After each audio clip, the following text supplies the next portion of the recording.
Assalamualaikum warahmatullahi wabarakatuh. Hari ini semoga keselamatan dan rahmat Allah serta keberkahannya terlimpah kepada kita semua. Sebelumnya, perkenalkan nama saya Anisha Ulsadiah dengan nomor NIM 20132060003.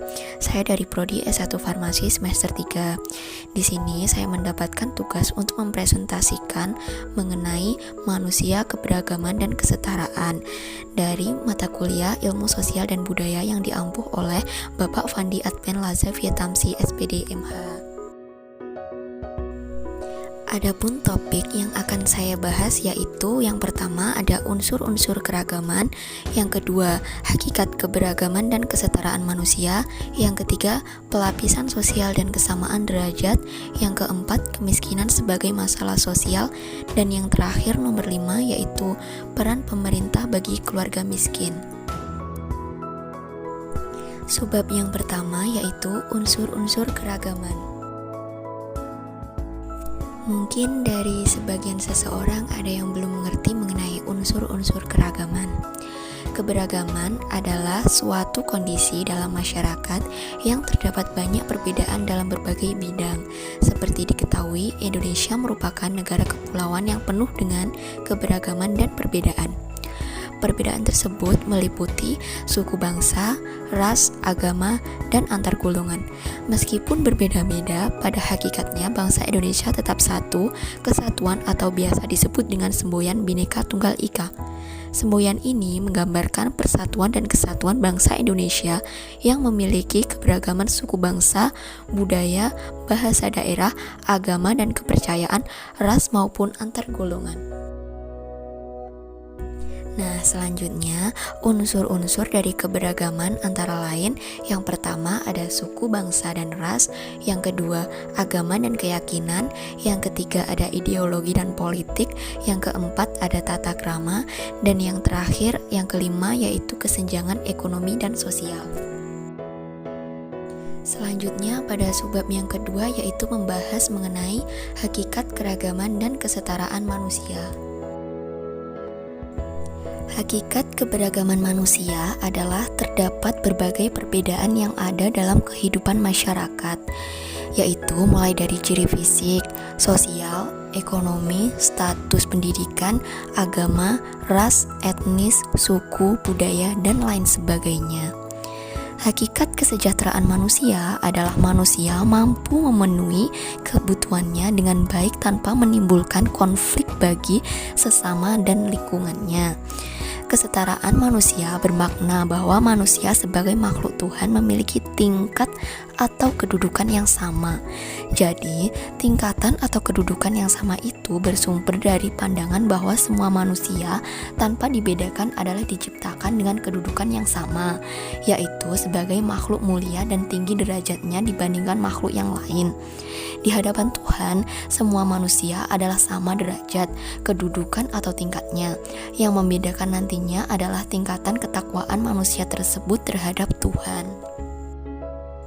Selanjutnya, pada subbab yang ketiga yaitu membahas mengenai pelapisan sosial dan kesamaan derajat.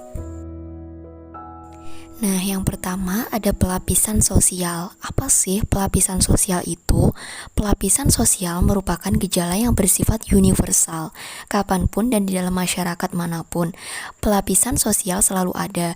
Jadi, dapat disimpulkan bahwa pelapisan sosial adalah pembedaan antara warga dan masyarakat ke dalam kelas-kelas sosial secara bertingkat.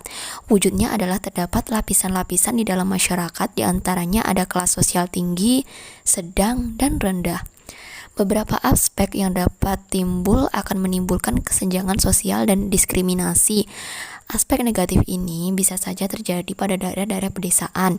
Pasalnya, pedesaan pada umumnya petani dan senantiasa dikuasai oleh tengkulak-tengkulak yang mempermainkan harga pasar yang cenderung sekali merugikan para petani. Contohnya saja para petani daun tembakau itu untuk membuat rokok. Nah, harganya tembakau harus ditentukan oleh tengkulak yang bekerja sama dengan produsen rokok yang telah memiliki nama. Tingkatan ekonomilah yang membuat stratifikasi sosial ini muncul, belum lagi karena jabatan dan tingkat pendidikan. Dan selanjutnya yang kedua ada kesamaan derajat. Kesamaan derajat adalah suatu sifat yang menghubungkan antara manusia dengan lingkungan masyarakat, umumnya timbal baik. Maksudnya, orang sebagai anggota masyarakat memiliki hak dan kewajiban, baik terhadap masyarakat maupun terhadap pemerintah dan negara. Hak dan kewajiban sangat penting ditetapkan dalam perundang-undangan atau konstitusi. Undang-undang itu berlaku bagi semua orang tanpa terkecuali, dalam arti semua orang memiliki kesamaan derajat. Kesamaan derajat ini terwujud jaminan baik yang diberikan dalam berbagai faktor kehidupan. Pelapisan sosial dan kesamaan derajat mempunyai hubungan. Kedua hal ini berkaitan satu sama lain. Pelapisan sosial berarti membedakan antara kelas-kelas dalam masyarakat, yaitu antara kelas tinggi dan kelas rendah. Sedangkan kesamaan derajat adalah suatu yang membuat bagaimana semua masyarakat ada dalam kelas yang sama, tiada pembeda kekuasaan, dan memiliki hak yang sama sebagai warga negara, sehingga tidak ada dinding pembatas antara kalangan atas dan bawah. Semua manusia itu sama di mata Tuhan. Selanjutnya pada subbab keempat, yaitu membahas mengenai kemiskinan sebagai masalah sosial. Kemiskinan merupakan masalah yang ditandai oleh berbagai hal, antara lain rendahnya kualitas hidup penduduk, terbatasnya kecukupan dan mutu pangan, terbatasnya dan rendahnya mutu layanan kesehatan, gizi anak, dan rendahnya mutu layanan pendidikan.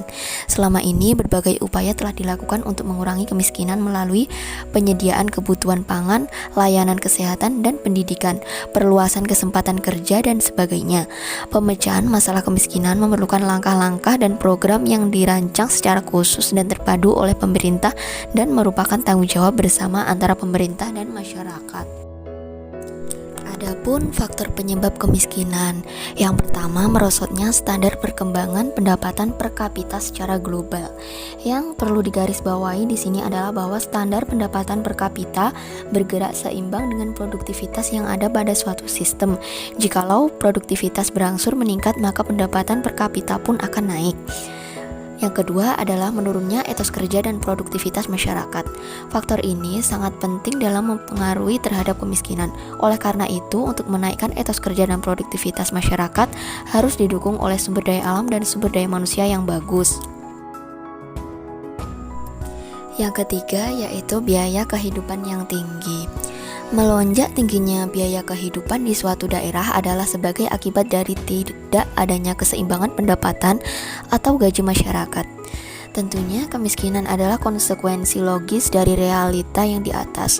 Hal ini bisa disebabkan oleh karena kurangnya tenaga kerja ahli dan banyaknya pengangguran.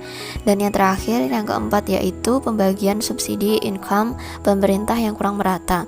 Hal ini selain menyulitkan akan terpenuhinya kebutuhan pokok dan jaminan keamanan untuk para warga miskin, juga secara tidak langsung mematikan sumber pemasukan warga. Bahkan di sisi lain, rakyat miskin masih terbebani oleh pajak negara. Subbab yang terakhir yaitu yang kelima, membahas mengenai peran pemerintah bagi keluarga miskin. Masalah yang paling besar dihadapi setiap negara adalah kemiskinan. Kemiskinan adalah salah satu masalah yang sulit dihadapi oleh para pembuat kebijakan. Keluarga-keluarga miskin mempunyai kemungkinan lebih besar menjadi tunawisma, ketergantungan obat, kekerasan dalam rumah tangga, masalah kesehatan, kehamilan remaja, buta huruf, pengangguran, dan pendidikan yang rendah. Kesejahteraan merupakan suatu keadaan yang menunjukkan bahwa masyarakat sejahtera dengan terpenuhinya kebutuhan secara material dan sosial. Berbicara kesejahteraan akan berkaitan dengan konteks kemiskinan, namun tidak dalam suatu hal. Semakin tinggi tingkat kesejahteraan hidup masyarakat, maka semakin rendah kemiskinan. Semakin tinggi angka kemiskinan, maka terjadi semakin banyak masyarakat yang tidak sejahtera. Lalu apa sih upaya masyarakat dalam menanggulangi masyarakat yang mengalami kemiskinan tersebut? Nah, di sini ada upaya pemerintah terhadap kesejahteraan masyarakat. Itu terdiri dari 4. Yang pertama, memperkuat ketahanan sosial dan budaya masyarakat berdasarkan nilai luhur budaya lokal. Yang kedua, pengembangan kreativitas masyarakat dalam memanfaatkan sumber daya alam. Yang ketiga yaitu menata kehidupan masyarakat yang aman, tertib, taat hukum, dan harmonis. Dan yang terakhir yaitu keempat, menciptakan program untuk mewujudkan sebuah desa dengan masyarakat yang sadar tentang kesehatan, gizi, pola hidup sehat, dan bersih baik jasmani dan rohanis. Sebelum saya tutup presentasi dari saya ucapkan terima kasih atas perhatiannya. Kurang lebihnya saya ucapkan mohon maaf. Demikian akhir presentasi dari saya. Semoga ilmu yang saya sampaikan tadi bermanfaat untuk kita semua. Dan semoga apa yang saya sampaikan tadi adalah awal untuk kita menerjang badai kehidupan. Keep fighting and spirit. Terima kasih. Wassalamualaikum warahmatullahi wabarakatuh.